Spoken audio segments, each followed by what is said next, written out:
ফরিদপুরের সদরপুরে সুবিধাবঞ্চিত মানুষের পাশে দাঁড়ানোর অঙ্গীকার নিয়ে আনুষ্ঠানিক যাত্রা শুরু করেছে স্বেচ্ছাসেবী সামাজিক সংগঠন মেইজ ফাউন্ডেশন। মূলত দরিদ্র শিক্ষার্থী, বেকার যুবক এবং দুর্যোগপীড়িত মানুষের কল্যাণে কাজ করার প্রত্যয় নিয়ে কাজ শুরু করেছে সংগঠনটি।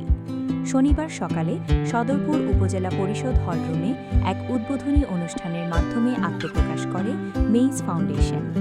অনুষ্ঠানে প্রধান অতিথি হিসেবে উপস্থিত ছিলেন ফরিদপুর ৪ আসনের সংসদ সদস্য মোহাম্মদ শহীদুল ইসলাম বাবুল।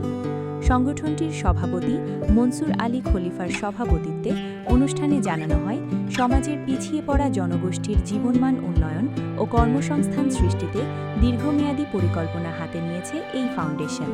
এর অংশ হিসেবে দরিদ্র শিক্ষার্থীদের স্বাস্থ্যসেবা প্রদান, বেকার যুবকদের বিনামূল্যে ড্রাইভিং প্রশিক্ষণ এবং প্রাকৃতিক দুর্যোগে ক্ষতিগ্রস্তদের মাঝে ত্রাণ সহায়তা নিশ্চিত করা হবে।